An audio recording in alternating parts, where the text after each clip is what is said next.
You have limited exposure to the rest of the organization. You have limited relationships with other leaders within the organization. And so your ability to succeed is really based on your point of contact, your champion. And if they give you bad direction, it's really hard to be effective.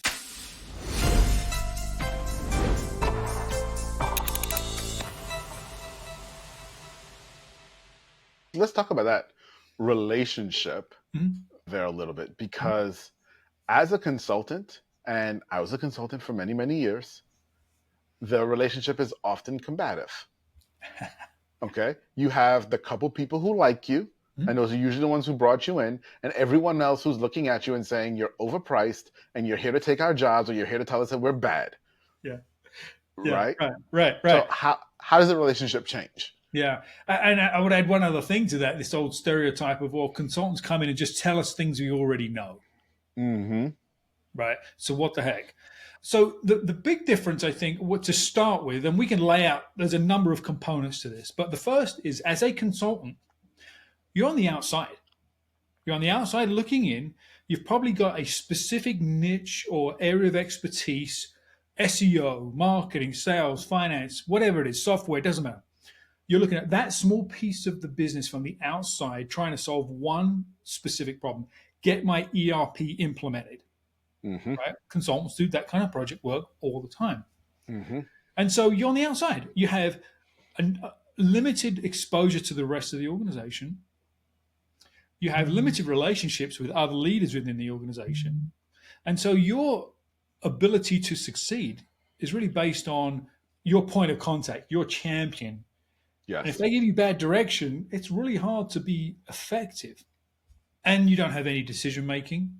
You have very little, really, authority of any kind, right? You're an advisor, and assuming that client trusts you and wants that advice, then you're good. And you may even not even be involved in implementation, but you may be. So that's the typical consulting relationship, right? Right. And I've done it for years. I'm still a consultant with many clients.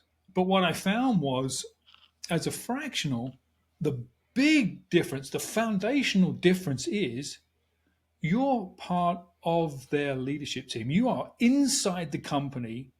You're on the leadership team. You work with the other leaders and executives. You're not an outsider anymore. You're a part time insider. Mm-hmm. And that fundamentally changes everything. So you're on the inside, you've got a clear objective.